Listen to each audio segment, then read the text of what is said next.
What's up, BB besties? I have a live feed update. Hey, BB friends, here's a quick update. Welcome to the Girl Gab podcast. Join your hosts, Allie and Nikki, as they break down the latest in pop culture, TV, and whatever else they feel like gabbing about. Girl Gab starts now. Hey everyone, welcome back to another episode of the Girl Gab podcast. My name is Nikki. I am joined today by my wonderful co-host, Allie. Allie, how are you today? Hi, I'm great. I'm joining you from my bed. Yes, we are both in bed. Mhm. And it's been a while since we've had one of these episodes, one of our regular Monday episodes. Honestly, y'all, life has just been lifing. It's end of the Yeah. school year. If you're a mom, you know what like end of year shenanigans look like. I know, Allie, you've still got a little bit until that Mhm. though, right?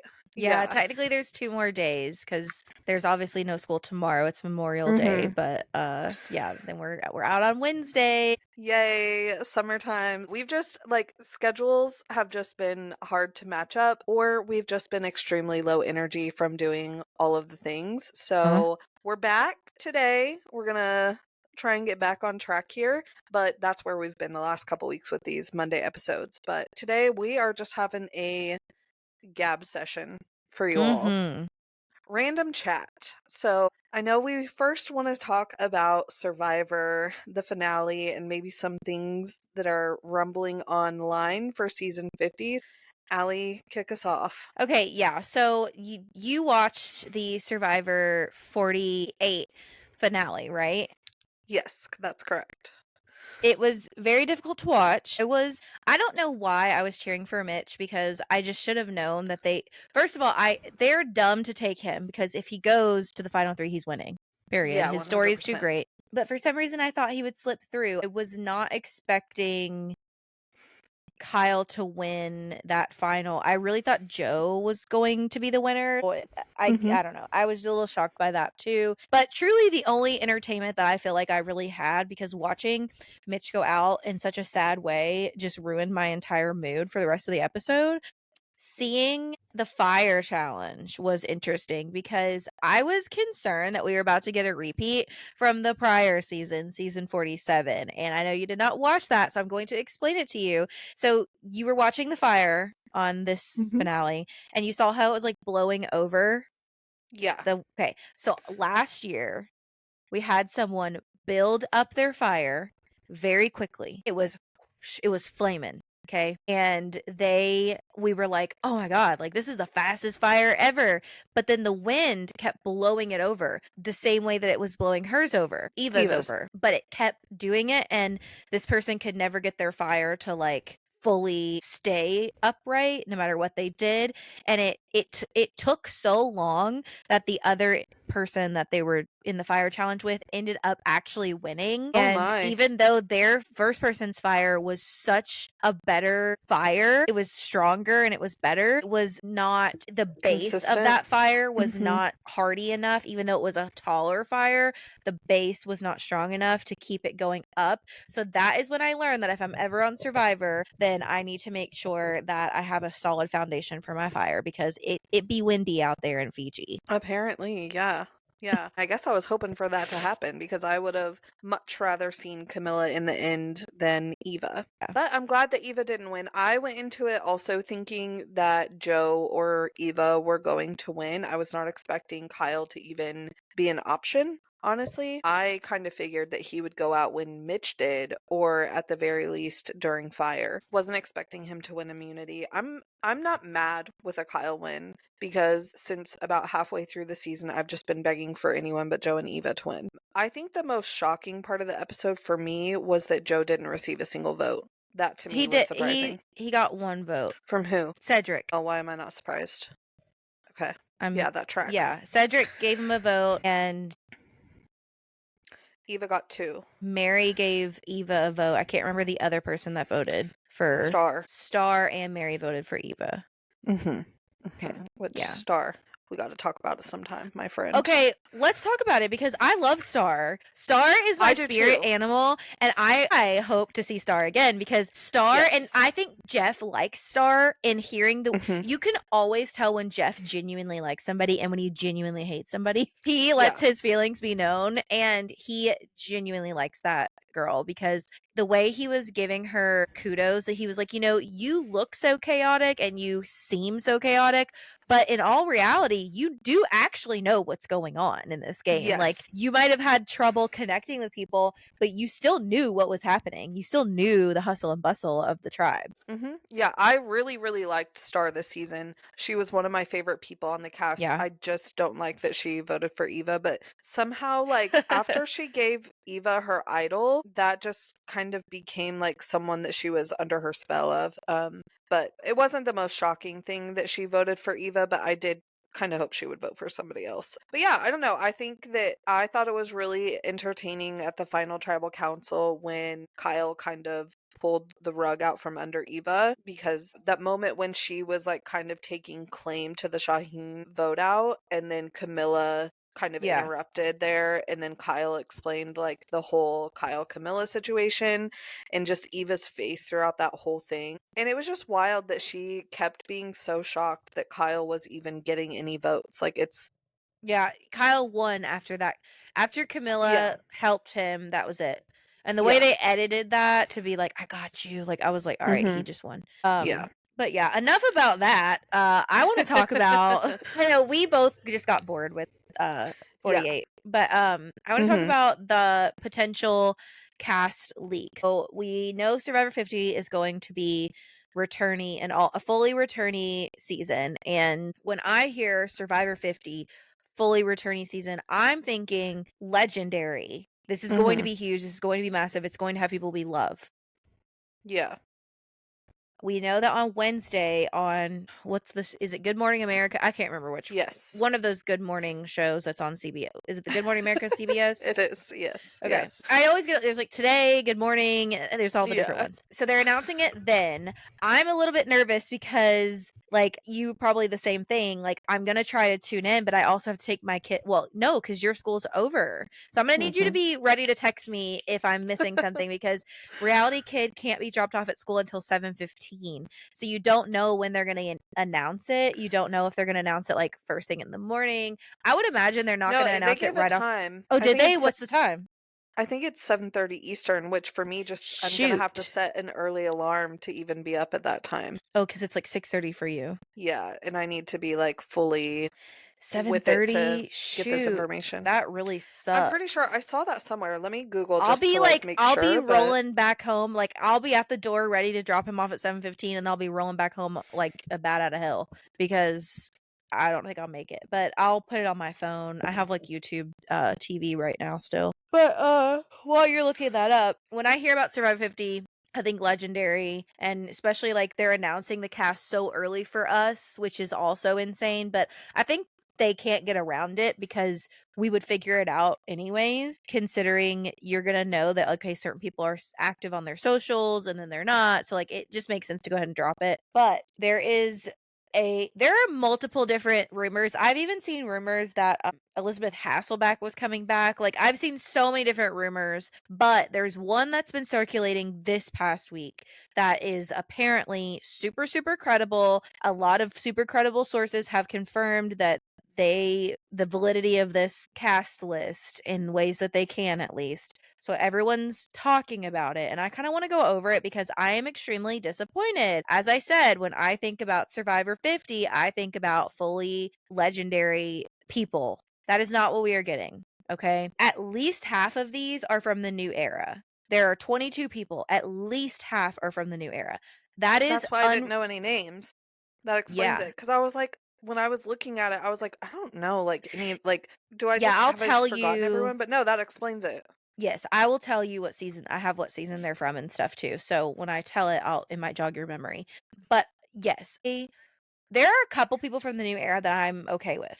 But you mean to tell me I would venture to say that at least 75 to 80% of the cast should be from seasons 1 through 35, 37. That's my personal opinion. I don't see a reason why we have this many new era people Yeah. when there's so many legends to choose from. These are, in my view, these are not legends. I mean, there are a few, but like Cerie's on here, but like Right. the coach is on here. Mhm. But I'll go over it and we'll just kind of like briefly run through them. So Aubrey Bracco from I never can say it right, Koa Wrong or whatever that season's called. Mhm. That's fine. I mean, I'm fine with Yep. that.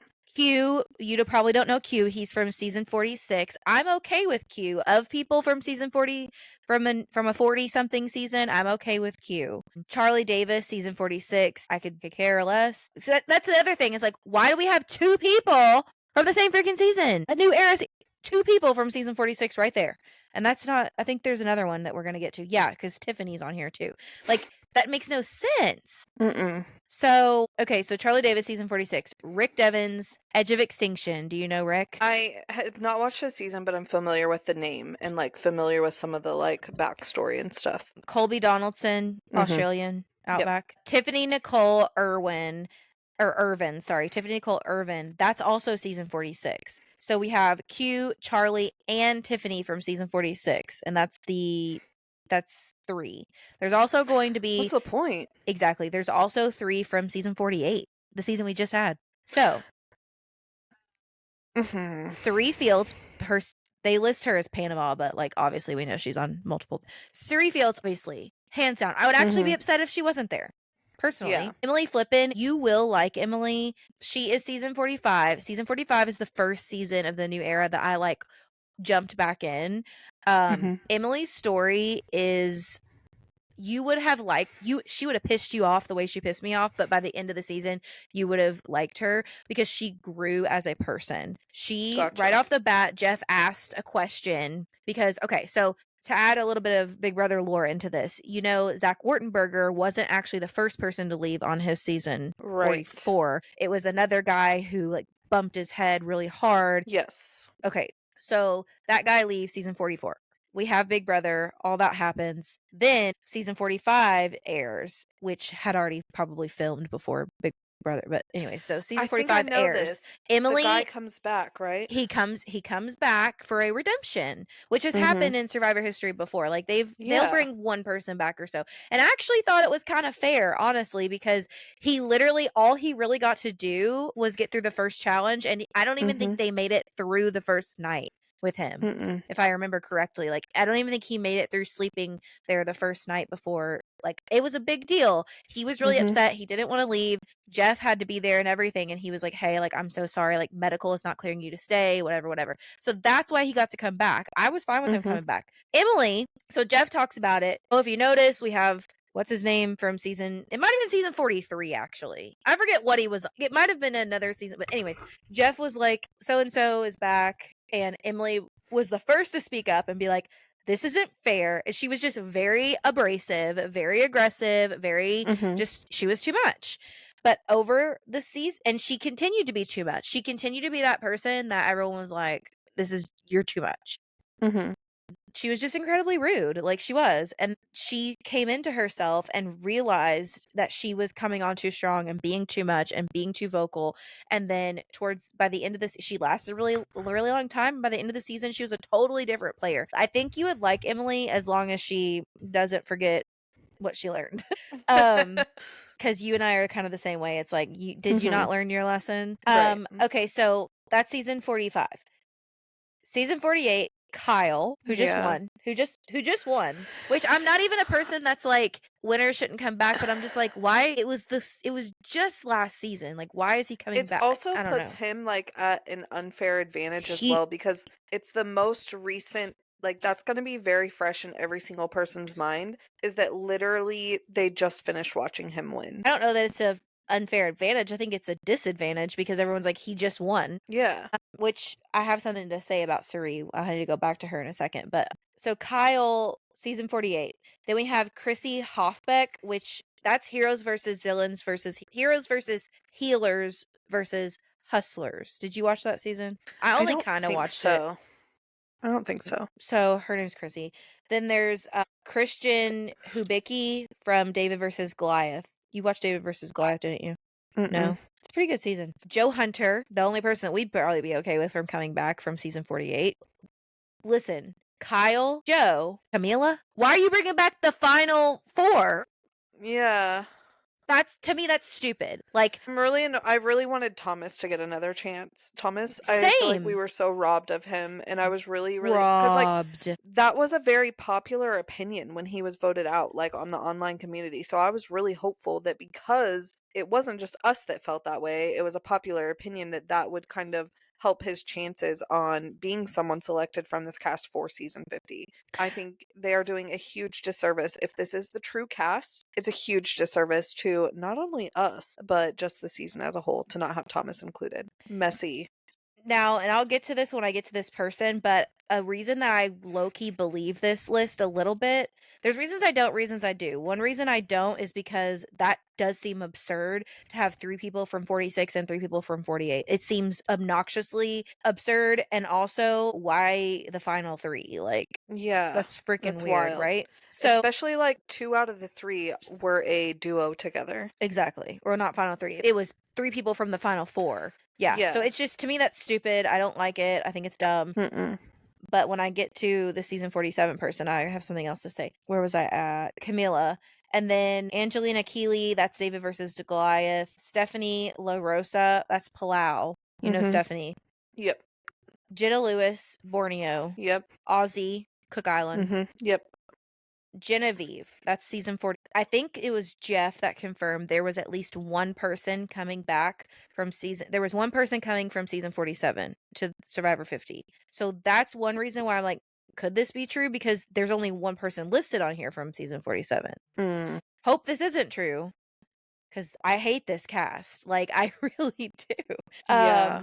Okay, so it's then way too new era heavy. Way too new era yeah. heavy. So D, you will actually like D, I think, maybe a little, but D from Survivor 45. And I'm also like not trying to tell you like what placement all these could, just in case Yeah. you end up wanting to like go watch some stuff before. But I'm just telling you their season. But D, Coach, Coach, Tokatans, and Mike White, David versus Goliath. You know Mike White, even though if you I didn't know of him, even though I didn't watch the season. Yeah. And then Jonathan Young, Survivor 42, which I don't really know Jonathan Young because I didn't watch Survivor 42. But this sucks. This is not great. Yeah. Now, Suri, I was going to say this. If there are this many new people, Suri's at an advantage because her best work is when she's not mixed up with other legends. Taking some people under her wing. That's her Yes. best. Come here. She does great with that. She really does. What I will say about this potential cast is I 100% agree it's way too new era heavy, and I don't like that there's so many from like specific seasons. As far as the older, more like well-known cast, I guess, I don't know how to describe them, but like older people or older season people, I'm not mad at most of the choices. I'm not mad at most of the choices, but like, where's Sandra? Yeah, I don't know. I don't know. I just feel like Sandra Eliza. and Rob, Where is Eliza? Yeah. Where's I just think that Rupert? some of them... Actually, I think Rupert is filming for Traitors. That's what I've seen rumored. So like, I'm trying to remember that like other things are filming. So they're about to, this is what I think. I think the reason that they're giving us the thing on the 28th is I have heard that filming starts on June 1st. If that's the case, then they've already left. Yes, they have already left. At this point, they've already left. Yes, Eliza was the most recent guest on Brittany's Patreon stuff, and she told Brittany that the cast for season 50 would be leaving like literally within a day or two of the finale being aired, which was this past like Wednesday? Yeah. So they would have left like a couple days ago. Right. I think that it's very possible that they have already left. They are already at Ponderosa, and that is why we're going to get the announcement now, because it doesn't make any sense to give us an announcement before they've already flown out. So I feel I feel pretty confident that by Wednesday they will have medically cleared everyone to, like, they'll be at Panama. They will have gotten all their preseason shit out. They That's may the have thing, even this taken can't their be- photos. What's his name? Mike Bloom might already be out there interviewing them. Yeah. That's the thing, though, is this can't be the finalized cast because they I don't have all of these people medically cleared yet. If they've just, like, because this cast list came out, like, what, a couple days ago? Like, yeah, this within the week. last This week. 24 to 48 hours or so. There's no way that if they are flying them out over these previous couple of days, that they've also had time to medically clear everyone and make final decisions on the cast. Because Eliza did say that, like, there definitely are alternate people that Well, will there's be flying 22 out. people on that list. There could be final of 20, there could be, like, 22 is a lot. Yeah, So, I don't but know. I don't know. I hope Maybe it's some of not. those, like, people from the bigger cast, some of those are alternates. Like, maybe Camilla is an alternate, or Oh yeah, Kyle is an maybe they alternate have or something. right. Maybe they have 3 from season 46 and season 48 as options. Alternates. Yeah. But no, Still, it's way too many New Era people even taking that into consideration, in my opinion. Yeah, and, like, I just don't here's the thing. There are so many people that are excited to tune into Survivor 50 that like you, that haven't watched in a long time, that Yeah. if they get this list and they're like, who the hell are all these? They're liable to not watch it. Yeah. Sari is not having just Sari, Coach, and Mike White is not going to, and Cody what's his Colby. name? Colby Donaldson or whatever his name is not gonna keep you interested. I mean, it could. I mean, if you give it a chance, but there are some people that aren't going to give it a chance, Yeah, but especially because since it is so New Era heavy, it's going to be very easy for the New Era people to just team up Yep. together and say, we're going to take out all these Old Era people real quickly. Like Kyle, Joe, and Camila. Correct. Like, Yeah. obviously, whatever. You're I right. don't know. Even if there are people that, because, like, for me, myself, if this is the true list, yeah, I'll tune in. But once all of those old heads are gone, I'm done. so am I. Count Bye. me out. Deuces. If this is the true list, I'm not covering Survivor on my TikTok account or YouTube channel because I want to be able to check out when I'm done. Yeah. Okay, so but we will officially find out on Wednesday during GMA. Hopefully I will be able to. Did you look up the time? I could not find it, but I literally know. I didn't think saw that there was a somewhere. time. I swear. So I the saw time that someone. I saw was between 7 and 9, which is basically when GMA just airs. The show is on. So yeah. Anyway, so that's what I've been up to this week, watching all of the spoilers on who might be on the cast because I'm anxious to find out. So I've been keeping in the know on that. Something else I've been doing this week is watching the Karen Reed trial and finishing up The Handmaid's Tale because we have one more episode of The Handmaid's Tale. Have you read the book yet? I've read a lot of other books though, but not that I know. one. I'd be watching I'd be seeing your shit, and I'm like, I haven't seen The Handmaid's Tale yet. So either she hated it or if I don't like a book, I'll still talk about it. And also, if you watch my YouTube video for my summer TBR, it's not on the list on at the there. moment. I know. I noticed, honey. I noticed. I was like, girl, where's my book? I know. I need to. Okay, so here's the thing. I'll just briefly say this about Handmaid's Tale because I know you have it's not going to spoil anything for the book because obviously at this point they are so far beyond the book, and Elizabeth Moss has come out and said that because they've asked her some questions because we know certain things about the Testaments, and she has essentially said that the Testaments, the book, does start 15 years in the future, but the Testaments, the show, is going to essentially roll right over. So that is basically giving them time to fill in 15 years worth of stuff, and I presume at some point they'll do a flash forward. But just not at first. So the Testaments, the show, is going to literally just right over from where we're at. Something we haven't seen this entire season is Hannah. They have hardly mentioned Hannah. We haven't seen Hannah. We know that Hannah is a huge role in the Testaments. Hannah is June's daughter, first, before Gilead daughter. And so the problem is, I don't know how they're going to wrap that up in one episode. it must be a huge cliffhanger regarding Hannah because we know that she's in the Testaments, but they haven't even really mentioned or shown her at all, like at all this season. So it's a little weird. Episode 9 is the episode we just got, and it was a doozy, okay? There was a big explosion that took place. So, what just happened? I think my light thing just Oh, died. But I'm Did good. your At first, power I was, just go out? that's what I thought at first too, and I was like, "How am I still on here?" But no, it's just this thing died. So I'll look like this for the rest of the time, and it'll be fine. But yeah, You'll be a little dim. But yeah, no, so Yeah. I was just like very confused as to why they're not mentioning Hannah, but I'm presuming cuz like the way that 9 went down was essentially wrapping up everything we needed to know. Everything they needed to do. I mean, I guess I can say this and it's not too much of a spoiler cuz you know about Gilead and then New Bethlehem is like the other place Area. that they're New Bethlehem is like Gilead where women Mm-hmm. allegedly can read, and apparently there's not going to be handmaids there now because anyways, or Jezebels. Somebody killed all the Jezebels. But handmaids are alive. They're just not in Gilead. But I guess what I'm confused about is what is the plan here, right? Like how are they going to wrap that up and how are they going to tie these ties in a way that makes us satisfied for a finale when essentially everything that they were trying to accomplish, they just accomplished it. So are they Mhm. going to give us a shitty ass ending where everything goes to shit? I think so. I think that's what we're Yeah. getting.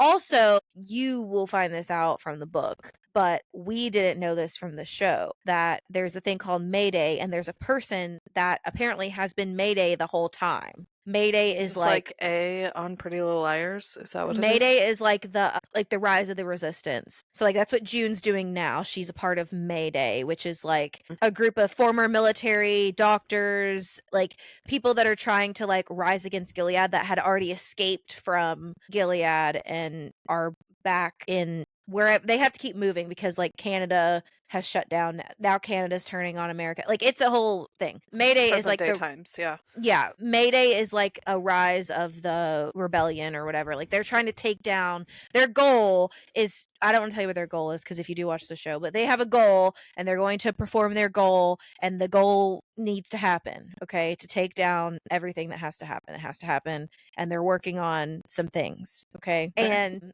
like I don't know how to say it without they're working on some things, okay? Some big things. And in order for Gilead to like be completely done for, I don't know what else once they accomplish the last little things, I don't know what else they have to do. And so, I mean, is that going to leave people in Gilead? Yes, but it's not going to leave anyone capable of doing things they were already doing, if that makes sense. Like things are going to have to change. Gilead will have to be something different.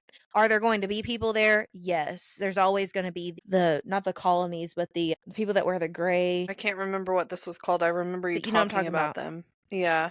I can't remember what the name was. I always forget the name because it's not really talked a lot about. It's the people who like they're living the religious way that they're supposed to, but they're not a handmaid. They're not a commander or commander's wife or anything like that. So, but anyway, so Econo people? Econo people.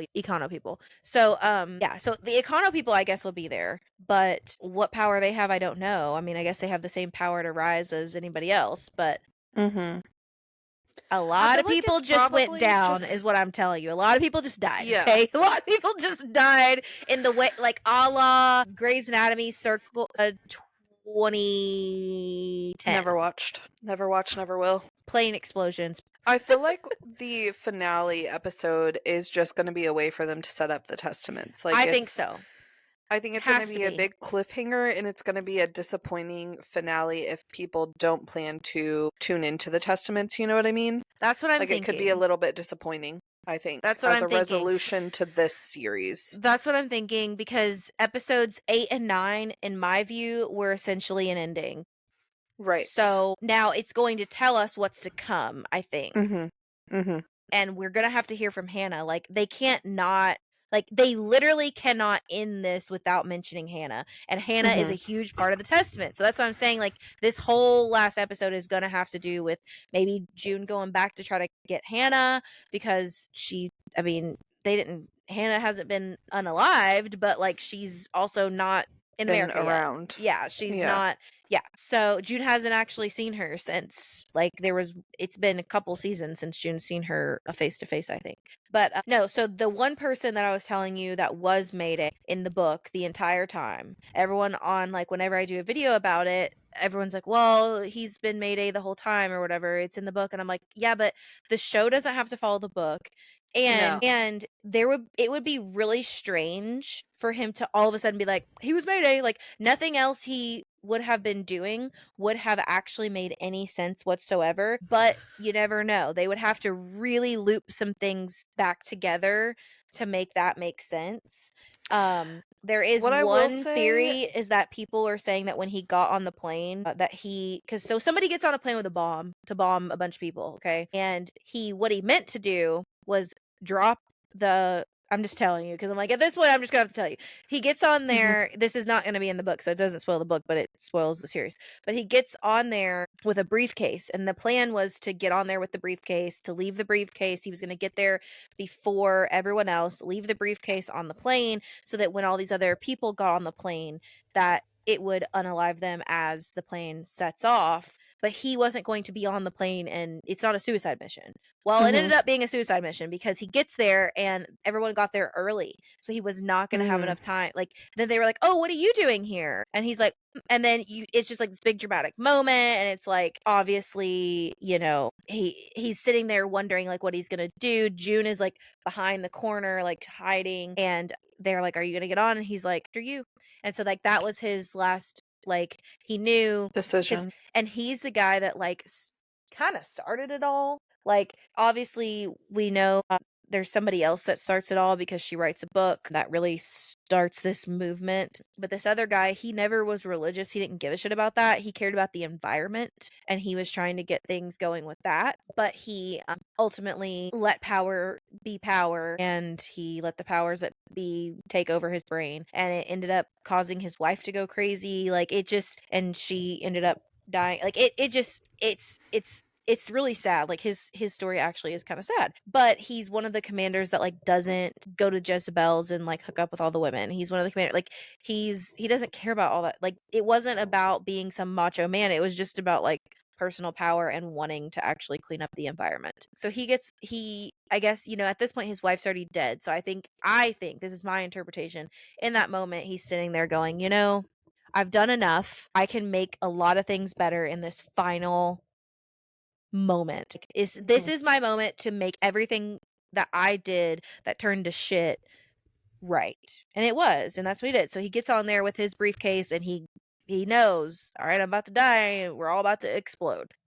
Then this other person pops up unexpectedly, and that person in the book apparently was always Mayday. Well, in the show, this person has not been Mayday, and at the very end, definitely snitched on some people and derailed the first plan that they had to take Gilead down. So it's confusing as to why. So now this is a theory online right now.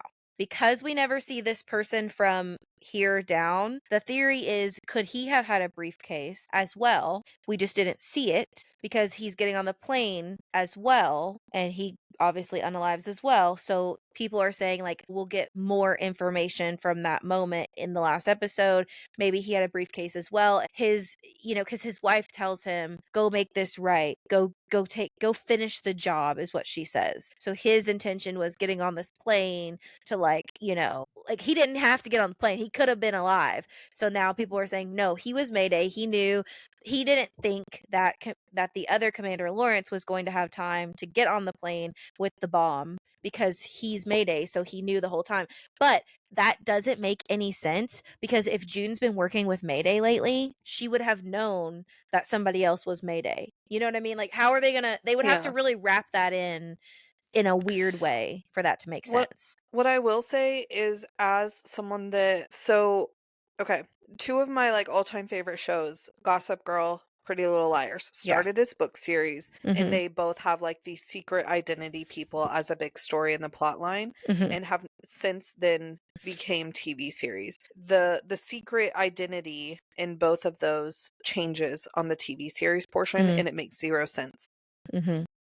Like, it just, and a lot of people are unhappy with the conclusion of it. So, like, it wouldn't be out of the realm of possibility for this to just not make any sense, because for whatever reason, they decide to change things up from the book series or whatever, and just so that people that have read it have, like, a bit of shock factor, I guess. I don't know. But, like, it just a lot of times doesn't make sense. Wait, There's so many, you it mean adds so that- many plot holes. Okay, so in this case, it would be that everyone reading it is like, well, I guess they didn't make him Mayday because he hasn't shown he's Mayday the whole time.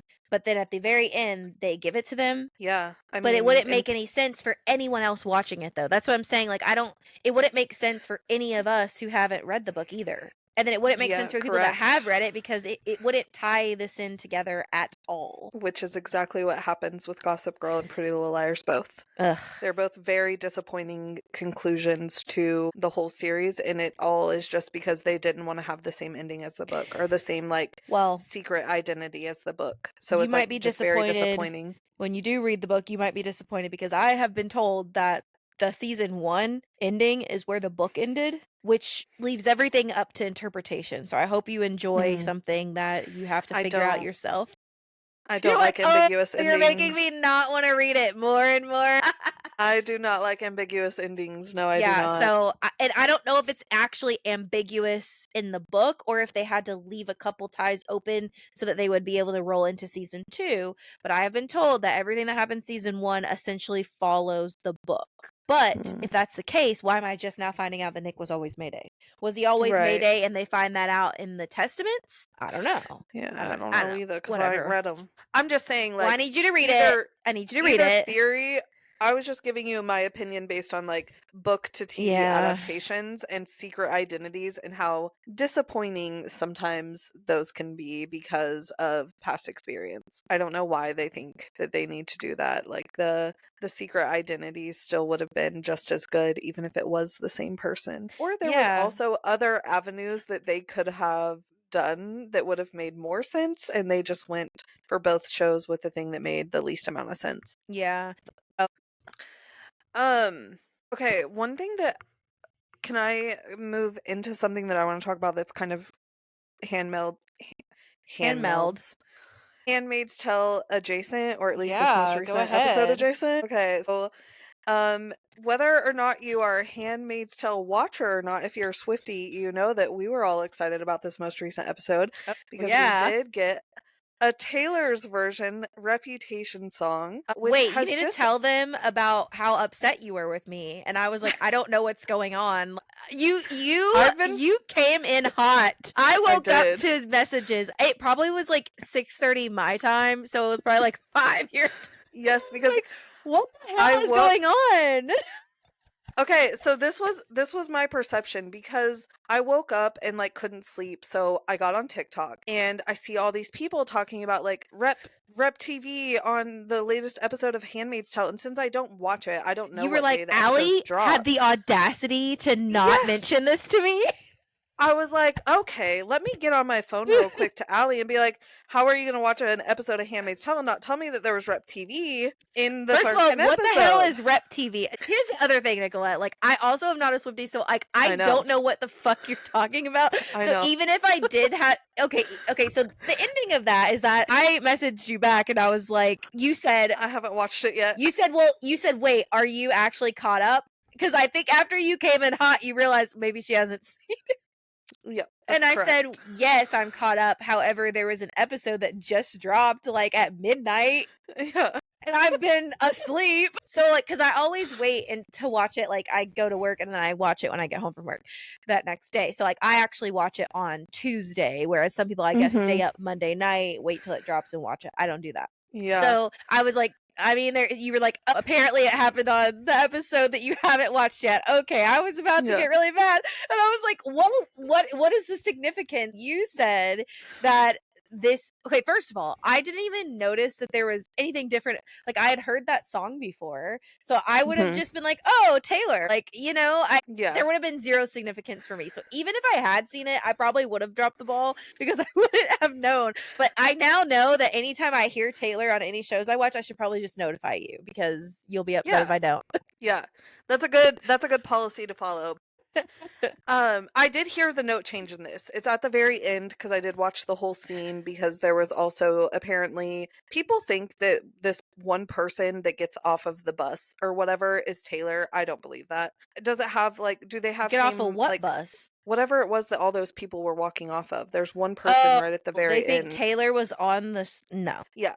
I mean, does the person have a similar walk? Sure, but they could have just told that person to walk like Taylor Swift does at the beginning of the song.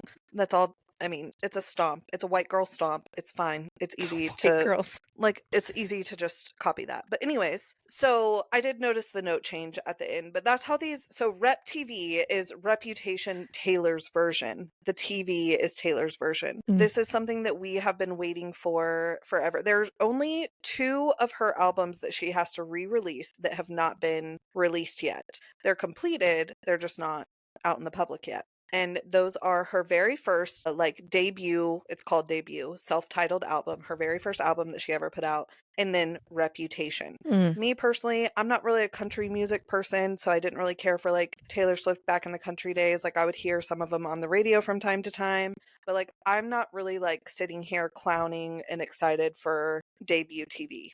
I don't really care about it. Reputation TV, however, need it immediately. I've been wanting it for quite some time. So there's a lot of clues that have been leading us to think that there's going to be a Reputation Taylor's version or new album announcement tomorrow at the American Music Awards. Some of those things include just little drops of 526 here and there in different videos and things like that she's posted. Also, in the last couple of weeks, her shop. How do you know that this is not? What was so different that everyone realized immediately that this was a different version? The Taylor's version on the episode? It sounds the same to me. Right. So it's really just that, initially all it is, like I said, there is a note change at the end compared to the original, but if you've not listened to it, you aren't gonna catch it because it's very subtle. That's how a lot of the Taylor's version things is they are very similar to the original, but there's just these little tiny things that she has to change to be able to claim them as her own now. So there is a note change at the end, but really it just goes back to the fact that people are, especially big network televisions, are not going to cross the Swifties and use stolen versions of her stuff So it would be a stolen version if they played the original. Yeah. Why? Because Taylor doesn't own those. Those are not owned by Taylor Swift. They're owned by Scooter Braun. And Scooter Braun wouldn't allow them to play it? Scooter would, but that's it would what I'm saying. Off a lot of Swifties. Oh, you're saying that if they played it, it would have been the original version owned by Scooter. And he would make money off of it. You don't believe that Hulu would be willing to pay Scooter.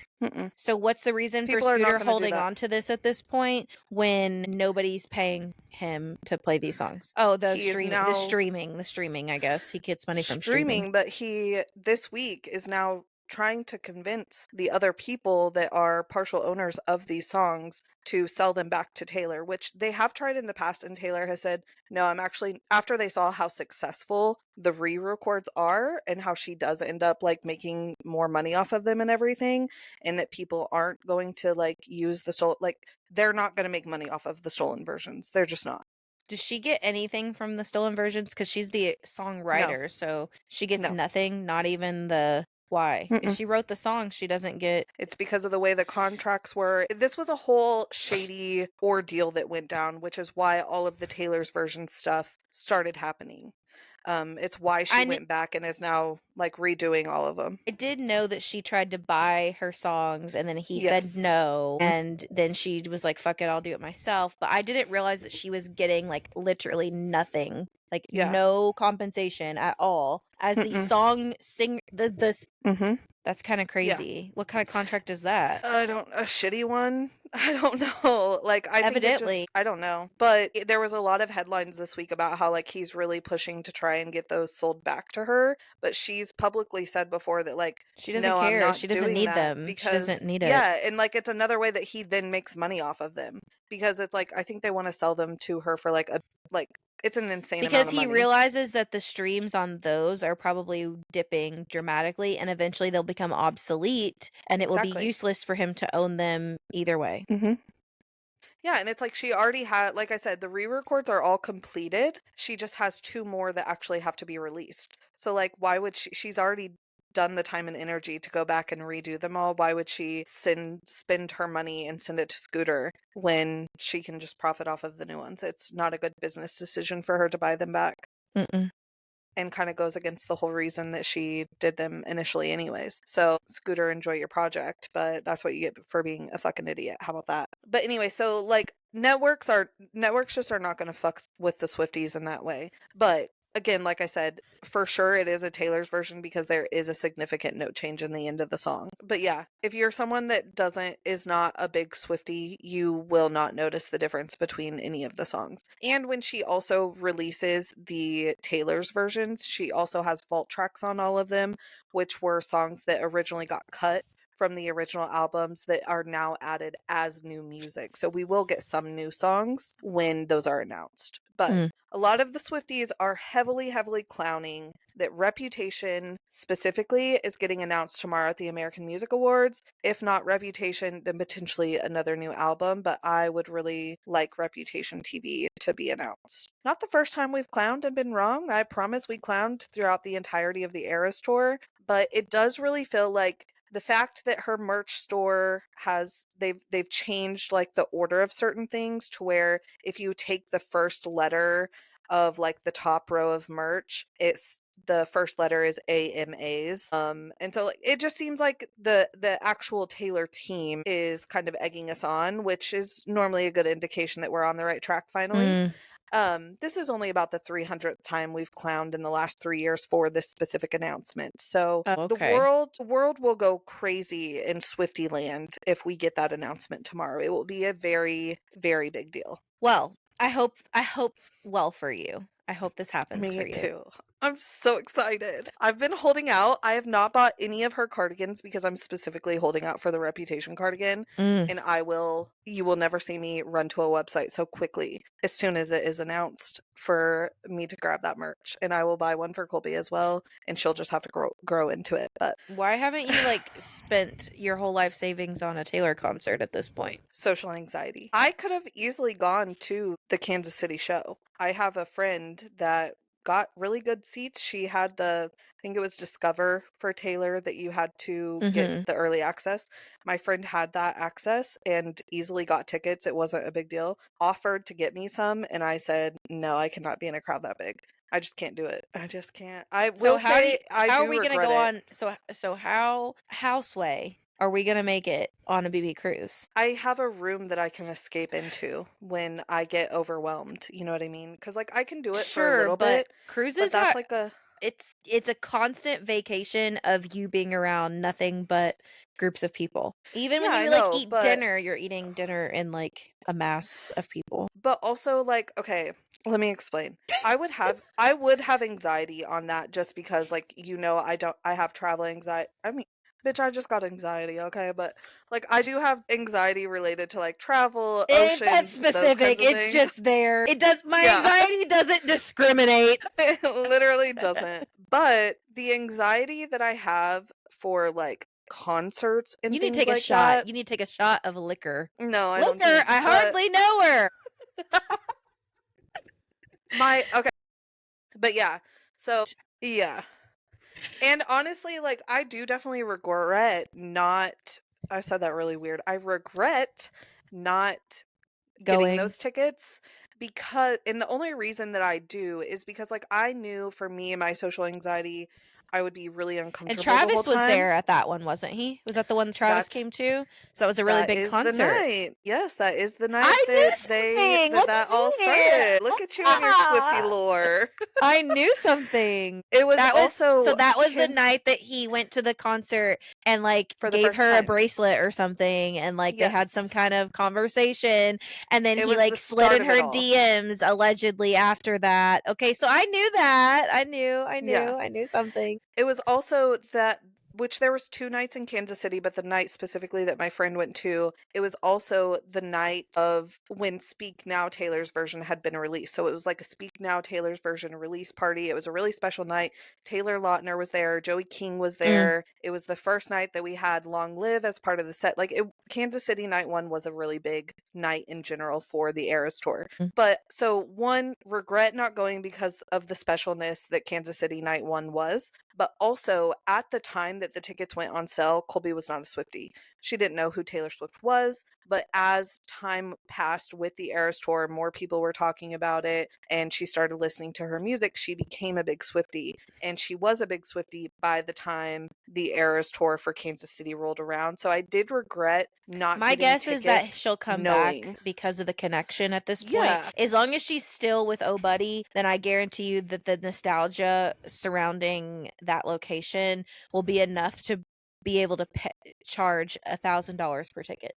I She doesn't guarantee charge that much. That's the resellers. I guarantee you that It would have cost me maybe like $200 for me and Colby to go. yeah, Literally. like same thing. I mean, Beyonce, I was able to get somebody who got the tickets. I could not get on the pre-sales because I didn't have like the Citibank credit card or whatever I needed. Right. And so somebody sold me their tickets. So I only paid like 100 and something per ticket, but I'm like holding the stadium up, you know what I mean? But like, I just want to be there. Yeah. I just want to be Yeah, there. that's I just what want to see like, Blue Ivy. I just want to see. I know, like, when Kansas City was coming around, like, me and my friend both, we were watching the queues to see if there's any way that I can snag 2 tickets. Me and Colby will go. And the thing that really sucked is Arrowhead had a very strict policy. We were one of the stadiums that, like, they were not allowing outside people. Like, I don't know if you ever saw any of the TikTok videos of the Taylor Swift concerts where there would be, like, the stadium is packed full, and then there's literally like thousands of people on the outside as well. And Louisville, it was like, I think it was Louisville, they did that. People had like outside concerts. Yes. Like concerts outside her concert. Yes. No, the Eras tour. Like the Eras tour. I'm saying our stadium is called Arrowhead, and they had a very strict policy that they were not allowing people to do that. If you did not have a ticket to get in, you could not be in the parking lot. So like that wasn't even an option either, because I considered that as well, but that was not an option here. So we just didn't do anything, because we definitely would have done that. I think Corey and Kason even would have gone if we did something like that. Well, maybe next year. I mean, I wouldn't be mad about an announcement, but so I'm like really 50-50. I really want Reputation TV, but there's not going to be another tour until she has another album, because when she did Tortured Poets Department, she added Tortured Poets Department to part of the Eras Tour set list. So I don't see her having a specific Tortured Poets Department stadium tour. So there has to be another album before she goes back on tour. There's also been articles where people have said that she plans on being back on tour in 2026. I don't know why she wouldn't. I mean, if you want me to be honest, just from the outside looking in, I'm not a Swiftie.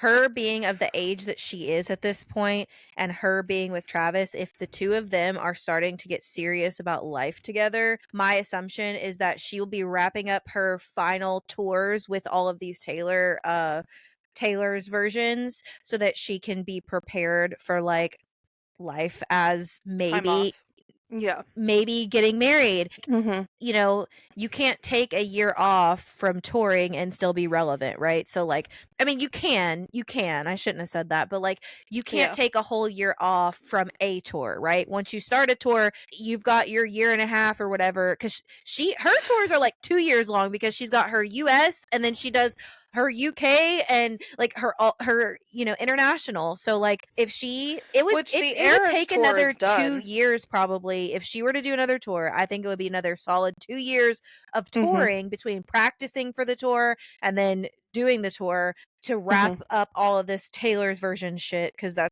you said there's 2 albums. She could tie them in together, right, and do them for one tour, or would she do them separately? See, I don't know that she'll go out for any kind of a Taylor's version tour. It would have to be a whole brand new album that like just So it maybe she wouldn't does be a another Taylor's album, version. and then she'll sing her versions of these other songs while she's there. Right. There's always some I kind could of see like that. a throwback thing. Yeah. I could see that, because if you like I said, knowing what I know about Travis and his family, I could see him being the type that's like, okay, like, both of us will finish up our things, our projects, and Yeah. then that way they have a solid year together, because like that might be the only married year that they get before it's like, oh, now we have to have kids, or if assuming she wants that. I don't even know if she wants to do that, but I think she has publicly said that she wants to be a mom. I just don't I agree. I think that time is coming soon, but I also think a lot of it depends on Travis, because I was honestly really shocked that he didn't retire at the end of the season, because he does have so much else outside of football going for him right now. I because really I thought think this was going to he's be because I the think time to focus on because that. I think she's gonna focus on one more tour. So why That's not? what I'm saying. You know what I mean? That's what Like, I'm saying. I agree, why not keep because doing it what we're gives doing him and let us all make Yeah. our money, and then we can have like a full, like, I mean, that's what artists do. They spend like a whole year not doing shit that they can be with their family, create their family, whatever they decide to do together, to get married Mhm. together. And also I see them having like a super private wedding and stuff like that, not some big shindig. But Yeah. No, it'll be anyways, super private. I wouldn't be surprised if those 2 motherfuckers are already married and we just don't know about it. Like, that could 100,000% y'all would be the figure it case. out. Y'all, I don't know. Taylor, if she you wants you to Swifties know would figure it things, out. if she wants you to know things, you will know. If she does not want you to know something, you will never find it out. Which is why the whole Unless Blake you're Lively Christian, situation I was gonna was say, unless crazy. you're Christian Baldoni. Justin Yeah. Baldoni. So tell me a little bit about that, and then we'll move into our true crime segment. We'll talk about Carrie to wrap this up. So what's going on with that? With the Taylor part, because I've seen some things. I wanted to hear it from you, because I just asked you about that part because you know the whole lore with Taylor's friendship with O-Girl. But Yeah, I think it's safe to say that friendship is no Nixed. longer a thing. That's what I thought. Which is another reason that I would love to have Reputation TV right now, because on the original Reputation track, there's a song called Gorgeous, and at the very beginning of it, one of Blake Lively's kids says gorgeous. Like, it's very well known that that's who it is. And so now, knowing that there's been all of this issues with Blake and Taylor lately, everyone's like, what is gorgeous going to sound like on Taylor's version? Is it maybe going to be one of Jason and Kylie's daughters? Isn't that actually her goddaughter? Yes, So all of them are. Honestly, I don't know how Taylor is, but like a lot of people are like, once it's like I can be mad at the parent, but I'm not gonna like disown the kid, I don't know, maybe. Yeah, but just with how litigious this has all gotten. So explain this. Like, What's I don't going on? know. Because So, I'm confused essentially- as to what's happening right now, because you were so dead set that this isn't happening last we talked about this, and then I started seeing on the internet that like, nah, they probably really aren't friends anymore. Like, well, whenever we talked about it, it was pre-Super Bowl, and remember I said my decision will be determined on whether Blake Lively is at Super Bowl or not. And she If went. No. Oh, she didn't go? Blake Lively was not at the Super Bowl. Well, I thought that she was there because I heard that she was on the guest list or whatever. She was on the guest list, but she was not there. So that's why I was saying. So that's what changed your mind. Yes, I was saying that I knew she was on the guest list. So then, if she ends up not being there, that is an indication to me that there's like something issues. sour happened. Yeah. Yes. I don't know how Taylor wouldn't be mad. From what I'm hearing, yeah, especially about with her the stuff that using, came out this week, like name dropping. Well, I don't know about what came out this week. Is it the name dropping? I've heard about the name dropping, that apparently she uses Taylor frequently, like these text messages. Like, it's like she's name dropping me being a friend of Taylor to get what she wants out of people. And if I was Tay-Tay, I'd be like, screw you. Yes, but here's what came out this week. So, or it may have been like end of last week. Sometime in the last couple weeks, there was news stories that came out that Taylor had officially been subpoenaed by Justin Baldoni's team to be part of this court case. And Taylor's team is like, here's the deal. Taylor had absolutely nothing to do with this movie, nothing to do with this situation. All she did was give permission for one song of hers Yes. to be used, and all she shared about the video or about the movie was her one song, like the I one saw clip that this. used her one song. I saw this, but aren't they trying to bring her in because of that whole situation where Taylor was invited over to the house to intimidate what's his face, and Taylor had no That's their idea. claims, yeah. But Taylor claims that she had no idea that she was just there like to visit her friend, and she had no idea anything was suspicious until now. Yes, and now So aren't they trying to Taylor's wrap that up as why they're subpoenaing her that one instance? correct. Wait, But who now did the Taylor's subpoena? Who did the team- subpoena? Was it Justin's team. But why? listen, this gets juicy. But why? It's because of the situation that you're talking about. But Mm. listen, because Taylor is no longer subpoenaed. That has been dropped now.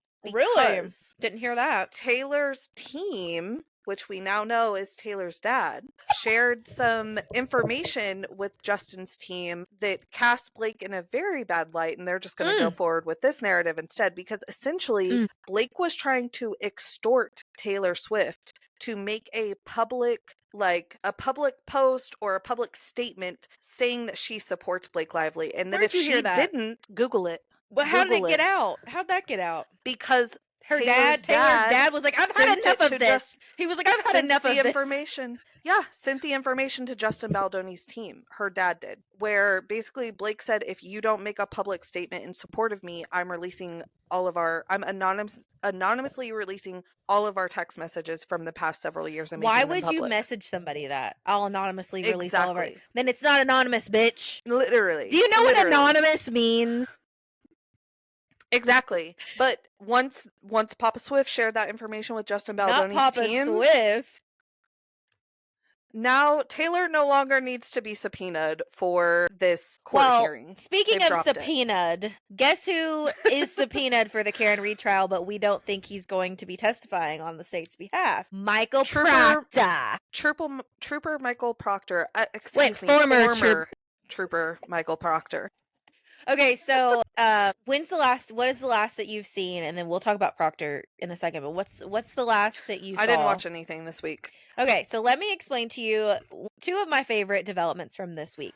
Now, there are a lot of people that are like, oh, I guess it does prove that she did it because they brought in people from Aperture, the company Aperture, to basically Is this talk the about Shannon Burgess? Yes. Is he the Aperture? Okay. And people believe him? Okay, so let me back up. I'm going to talk before we talk about Shannon. Sorry. I just want to say, okay. like, people are changing their mind because of that. My thing is, and then there was another Aperture person, there's other information coming. But my thing is, it doesn't prove, even if he's factual and everything, it still doesn't prove she did it. All it proves is that she backed up. Okay, cool. People back up cars every day. Like, also, my philosophy on this has always been that she was upset. She dropped him off. She knows she dropped him off. She gets mad because he didn't come back out quick enough. They were toxic. They were in a bad part in their relationship. She gets upset, decides, fuck it, I'm gonna drive off to scare this motherfucker.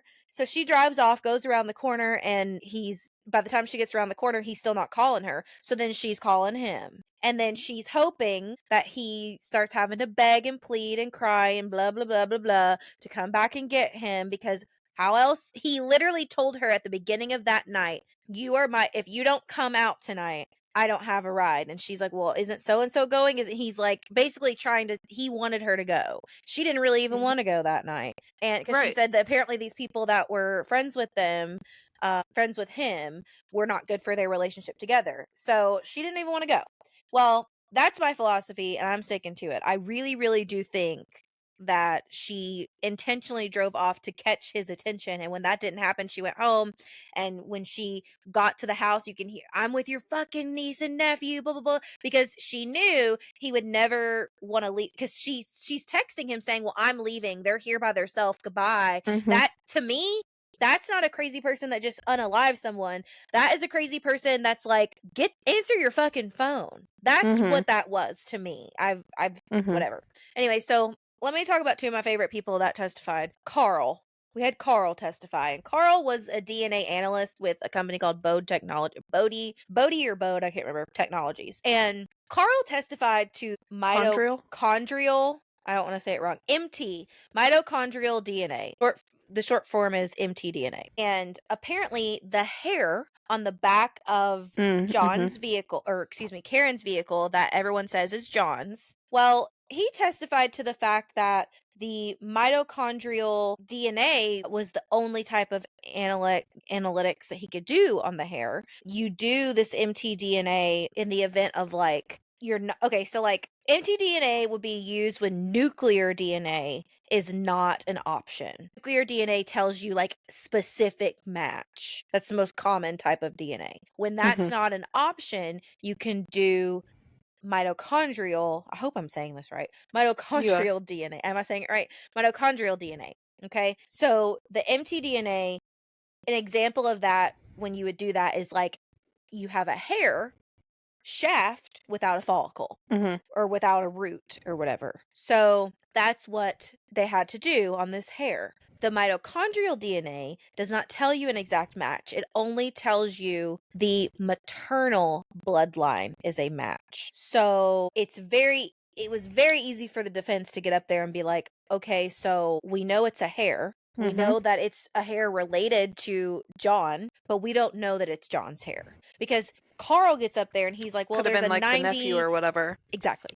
Carl gets up there and he's like, there's a 90 whatever % chance that it is John O'Keefe. So then Action Jackson gets up there and he's like, okay, so but isn't there the same, so what's the percentage that it could be John's nephew? And basically it's the same percentage. Like all it tells you is that maternally, this is a connection. This is a match maternally to Peggy. Like, that's all we can, So that to me is a wash. That to me doesn't prove that the hair is John's, because it could literally be Peggy's. It could be the nephew's. It could be John's. I think it probably maybe is John's hair that they planted there, but knowing everything else that I've known about this case, that's possible. This is like, again, how do you hear this and then have Shannon with one N come up there and talk about what he's talking about, and that changes your mind? But people literally are still on TikTok saying that they don't have enough reasonable doubt. I had enough reasonable doubt within the first couple of days. Like, there are certain things that you can't undo the reasonable doubt on, and whatever. Okay, so that was one of my favorites. And then now let's talk about Shannon with one N Burgess. Daddy Alessi is maybe my favorite addition to this trial this entire season. This man, when he gets up there with that big ass shit-eating grin, I just knew. I was like, he's about to rip this guy apart. Now, there were already rumors of the guy not actually having a bachelor's degree. There were already rumors like the day before I'd started hearing those. So, and I don't really know where I heard them. I don't remember. But yeah, Daddy Alessi ripped this motherfucker to pieces, because my favorite was when he said, so when did you get your degree? Okay, 2008. Or when did you first begin pursuing your bachelor's degree? 2008. And he goes, huh. So then he planned to be up there and have that long pause, because he had asked the judge, is it okay if I ask some questions from right here? So, and then he took his minute, walks all the way back to the podium, and he says, so if I have this correct, you've been pursuing a bachelor's degree for 17 years. I was shooketh, dead. Gag. I was deceased. And then my other favorite development was the fact that he's pursuing a degree that they don't offer. Right. No wonder it's taking you so long. So, like, and, people are like, well, having a bachelor's degree doesn't matter. And, like, no, I get it. Like, it doesn't. But the fact that you're actively lying and Aperture is actively lying on your behalf. Correct. That's what people are like, well, you can't be mad because and I'll say the same thing. I did not have my bachelor's degree until I was 28 I still don't have years old. I was 28 years old before I got my bachelor's degree. I had a whole child in between. Like, it takes people a long time sometimes, okay? It happens. But was I out there saying I had one before I did? Sure wasn't. And I get the whole, like, your LinkedIn gives the projected date. Okay, fine. But, like, you know that if you don't get that degree, then the projected date is going to stay there and it's going to appear as though you got the degree. Also, you didn't even write the degree correctly. That already shows a willingness. And then, oh my gosh, and then Aperture gets on there and all of a sudden now his resume on their website, it says not to be used for official purposes or not to be used for testimony or something. And I'm like, And so that was not there at first. And he disabled his LinkedIn profile once Alessi, somebody on the defense, accessed it. He tried to say that he didn't know. Okay, girl, somebody is notified. Was it you or was it Aperture? Somebody gets notified when your profile is when it's viewed. That's how LinkedIn works. And everybody on that jury knows that because that jury is fairly young. They're like between 30 and 50 for the most part. So they know what LinkedIn is. But that I found to be quite hilarious. The degree itself is not that important. And I also don't necessarily think that you have to have a degree to be considered an expert because, hi, I'm an expert in BB, but I don't have a degree in BB. Like, as long as you know. And what's his face did try to mention that. What's his name did try to mention that as well. Brennan. Yes. He was like, but you have certifications in this and that and this and that and this and that and this and that. And it's like, great, but you should have just pointed out at You're first just not credible. If you knew that's not exactly reasonable doubt. And also witnesses have to be credible. And exactly. I'm sorry, but Crash Daddy seems a little bit more credible. I mean, honestly, there's. Oh wait, did you see the mendacity thing? Did you see the mendacity thing? Halfway through his testimony, Alessi goes, yes, I did. Do you know the term? Are you familiar with the term mendacity? I gagged. So I funny. think I was taking a sip of water at the time and I almost choked. I was like, stop it. And then the guy was like, I'm not. And I was like, of course he doesn't fucking know what that term is. The fact that he didn't of course he doesn't know it. Oh no, he doesn't. But guess what he did do? He waited until the next day. And then on the next stage trial, he's asking his questions. He's getting objected to left and right. And he goes, yesterday I asked you about the term mendacity. Do you recall that? Objection sustained. He was going to bring it back up. Because here's the thing. He gave the jury time to remember that word, write it down. If they didn't know it, go back and look it up. Which, that's a perfect term because it literally means it's also to lie because to be deceitful. No, listen, what else is funny about that is there was no objection the first day. So that means that additionally, the Brennan didn't know the word, the judge didn't know the word. They looked it up and then objected to it the next day. Objection, Your Honor. That's I love hilarious. the way that Alessi says objection as well. He goes, objection, Your Honor. Like, he just is so frustrated with everything. But yeah, so moving forward, we're probably not going to see Michael Proctor this week. We're probably not going to see the Alberts. I do wonder if they will be calling the Alberts or not on the defense. And I do want to talk about what it means because a lot of people have been talking about like, well, can Proctor be called? Yes, of course he can be called as a witness. There is no legal reason to not allow him to testify. Will he be in attendance? Of course, because if somebody is subpoenaed to testify, they have to, whether it's for the defense or for the state. But will he be bringing an attorney? Yes, he will. There's no way he's showing up without legal counsel. And there could be questions he pleads the fifth to. However, all of these questions about the messages and stuff, he already read them in the first trial. So I don't think he can object to whether or not he said them. He's already testified that he did. That, like, the Fifth Amendment would be any new questions coming out. Also, there's a lot of speculation about, like, how can the line of questioning work? Well, it's going to work like this. It's going to have to be open-ended questions. Now, if he starts rambling on and not answering the question at all and they can declare him a hostile witness, but Brennan can't do it. It would have to be the person that called their witness would have to do it. And honestly, you think Judge Bev's going to do it? Probably not. But there could come a point in time that she has to. I don't know that he's going to want to be declared a hostile witness because if he is, he has to move to yes and no questions only. So I feel like he's going to be advised to try his best to answer the question, but also give as much detail as he can. If I was, I feel like his attorney would advise him of that because if you're declared a hostile witness, you're moving to those yes or no's and they can eat you up with the yes or no's. And that's all. If you're declared a hostile witness, I think that you're only allowed, like, literally to answer yes or no unless specifically instructed something different. Same thing for the Alberts. Yeah, it'll be interesting to see. If they call the McAlberts, well, they already called Jim McKay, but if they call the Alberts, it'll be the same thing. I don't know that they need the Alberts, but I do think, here's the thing, the only way that they wouldn't call Michael Proctor is if they intend to go up at the end and be like, look, the state didn't even call this fucker. Like, they didn't want him up here. But you're going to look real stupid at that point, because wouldn't the jury be like, well, why didn't you call him? You know what I mean? I think if I was a juror, I would see that they poked enough holes into his investigation of, like, what would be the point? You're just, like, prolonging the trial even more by spending a couple days, like, with this dude when we already know he's a piece of shit that didn't do things right, blah blah blah. You know what I mean? I don't know, but 'Cause, that one like, they interview, can't talk Alan about any does of that other say, investigation, and so it's like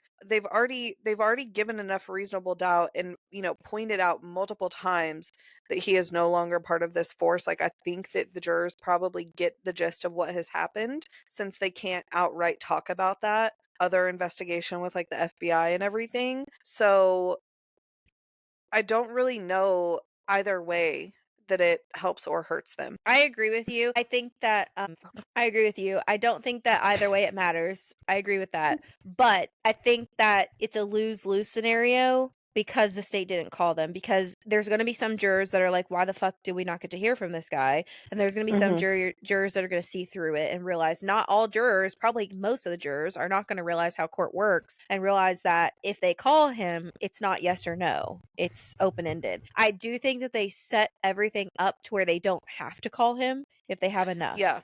I think that this is I have a going to be like a question. live action decision. I really do think that if they call him, it's going to be towards the end. And I I have a think that the question. questions Does are going the to be pretty jury- specific. I think if they do call him, the questions are going to be like, what is your name? Who are you? Okay, you worked for the department from this to this time. Okay. And also you're formally you no longer are with, yes, I'm no longer with.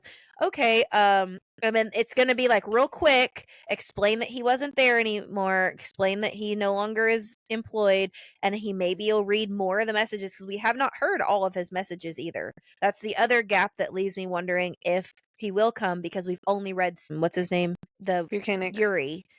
Yeah, he only read some of the messages. So it could be that they've left enough of those messages for him to come and read some of them. But I don't think they're going to ask him, why didn't you do this? Why didn't you do that? Why didn't you? Because it doesn't matter. Like you said, he didn't do it. We already know he didn't do it. The why doesn't really matter. Yeah. But I have a would it give the question, though. defense an opportunity? I don't know. I have a question. Does the jury get to see, like, who the witnesses could have been? Do they get, like, a list of that? Do you know? Because, like, what if in I their don't brain think so, it's just but like, I don't know. maybe he just isn't an option for either team to call up? That's what I'm saying. I don't know that it's a win.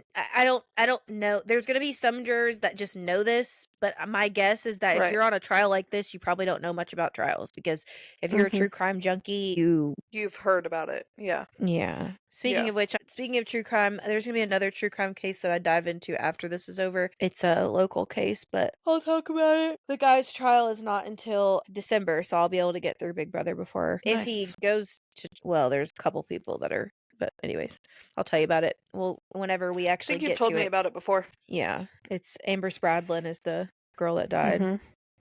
Yeah. Pretty crazy. It's pretty cray-cray. But anyways, so I don't know. I don't know that they get to see that. I think they don't. I think it's public information, obviously, like but I don't think that the judge tells them anything.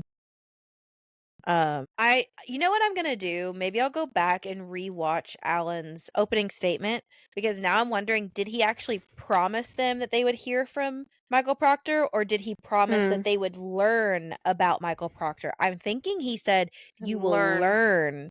Yeah.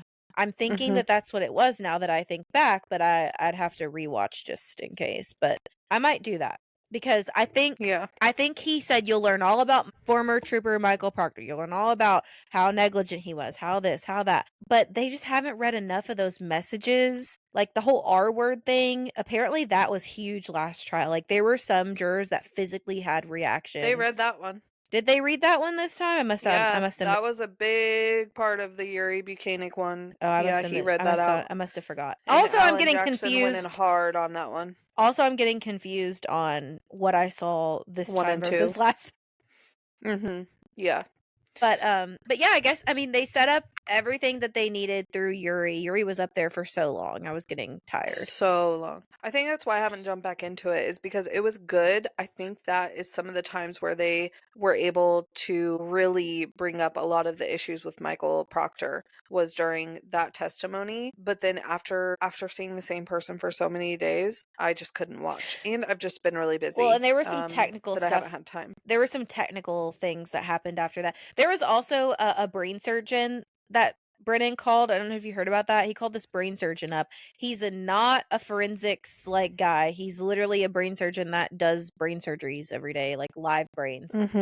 And they only asked him like 1 or 2 questions because the guy was going to be an asshole. You could tell, like, by the first couple of questions, you could tell he was going to be an asshole about any questions that they asked. Because, like, even he was like, unless he was trying to get to the fact that, like, he's not a forensics guy, he's actively a doctor right now, and he had surgery yesterday, he has surgery this afternoon, and he has surgery tomorrow. Like, and he was like, yeah, you can ask that in a different way. I'm not, I'm a doctor. I'm a brain surgeon. I'm not a forensics analyst. Like, and I'm like, okay, you're an asshole. Like, Yeah. and so I don't think that they were going to win with him. And I don't think there was anything they could poke out of him, but they were trying to use him to point to the cause of death, I guess. And I don't even remember what else. There was a couple other things they tried to point at, but it just wasn't, I don't think it helped. There are so many things that don't help or hurt your case that it's just better left alone.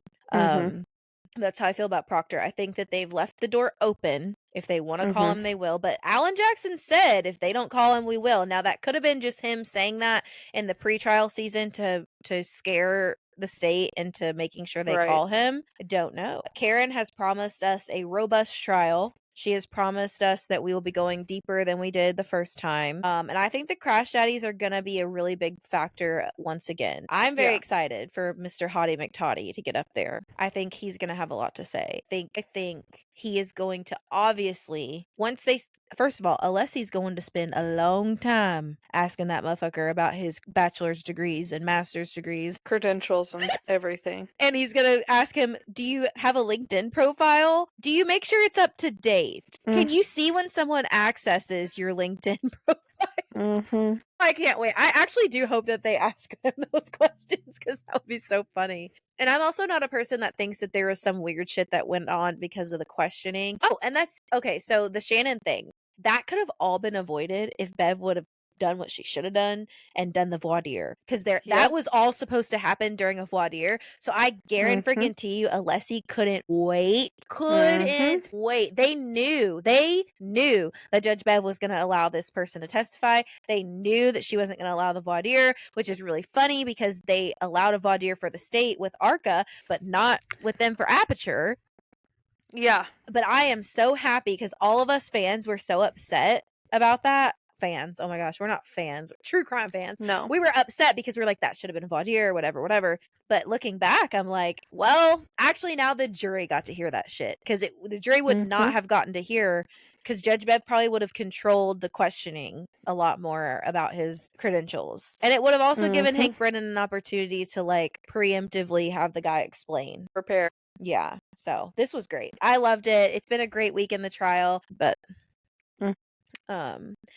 next week we should be wrapping things up, and then we're gonna move into the defense. That's what I'll probably jump back in when they move into the defense. I mean, I keep up because I see stuff on TikTok about it. I also listen to the I Think Not podcast. They're doing a couple episodes a week on this trial and the Diddy trial, and just giving, real quick overall updates on what has happened, some of the big topics of conversation, and different things like that. So between those two things, like, I'm keeping up. I probably won't dive into actively watching it until the defense takes over. Valid. I'm super excited for the defense to take over, but I think, there's a couple of YouTubers too that summarize the whole thing in like 30 minutes, the whole day in like 30 minutes. So, that's how these are on the I Think Not podcast.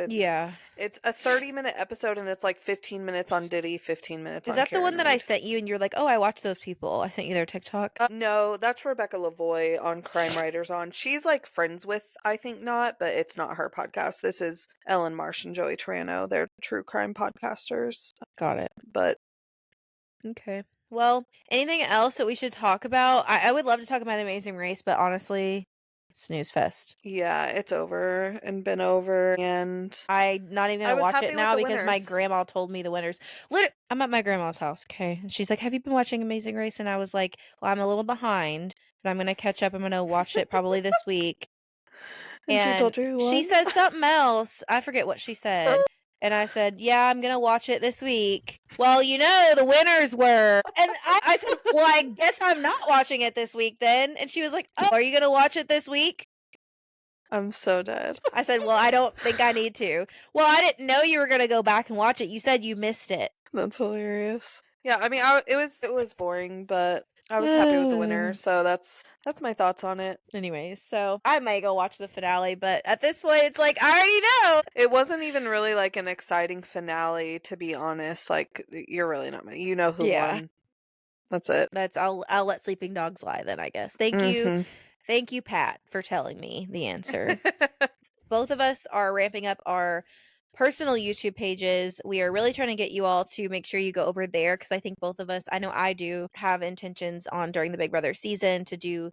I'm going to do daily videos. What are you going to do during the Big Brother season? I haven't fully decided yet, but whenever I do actually decide, I will make a video that kind of breaks down how I'm going to cover the season on my YouTube channel, but there will be coverage of some kind. Okay. Yeah, so we're both going to be covering Big Brother 27 on our YouTube channels. I am new to YouTube, so my long form content is probably like low-key so cringe because I'm just figuring it Same. out. I am not good at it. I don't like it. TikTok is so much easier. It's so quick. The reels, but I am trying to at least post one reel a day on YouTube. So if you could go over there and support me, same with Nicolette, go over there and support her. I know we've been trying to like watch each other's videos. Yes. But like my videos, I'm posting once a week. I think you're posting twice a week. Yeah. Because you do the book on one. Yep, I have one book content video a week and one Big Brother related content video a week, so you get both. Yeah. I'm doing, I think once I did 2 in the same week, but for the most part, I'm consistently going to be doing one. I'm trying to get it out by Friday this week. I didn't get it out until like literally midnight last night, but I'm trying to get it out every Friday, and it's just going to be what do we know about Big Brother for the week, any speculations and all that stuff, and any new shopkeeping elements that I need to go over with you all. So definitely go subscribe to us on our YouTubes. And keep up with us in that way and just support us because we're trying to branch out and just be long form girlies. Give as much content to you as possible, essentially. Yes, and same with our podcast. If you watch us on Spotify or listen on Apple, that's great, and like we love that so much. Also, go over to our YouTube for the Girl Gab YouTube and leave us like a comment because I think I read those. I don't even look. I don't look at the other ones, but I know Nicolette does. But I look at the YouTube comments. So go to our YouTube and make sure you leave us a comment there about what you liked, what you didn't like, maybe what you would like to see us talk about on the podcast during the Big Brother season 2 would be super helpful to hear from you guys. So anything else that we need to talk about before we go, Nicolette? I think that's it. Yeah, I think we're good. Feels good to be back in the swing of it. Sorry, we tried to be consistent, but we have had an episode every week. Yeah, in our we've had defense. at least one every week. But our Monday regular episodes, our chatty Cathy episodes, we've been slacking on just because the content has felt draining for me. Yeah. To say the least. Well, it also gave us time to focus on getting our personal YouTubes up. Like we've had to focus on that. So yeah. But now hopefully that we have those kind of up and running, even though we're still kind of working on them a little bit. We're kind of in the swing of things. We hopefully can, get back on track over here. Yeah. But at the very least, you will get one episode a week over here as well. So for sure. We're still here. We're still here. All right. Well, we will see you guys next week. Bye. Bye.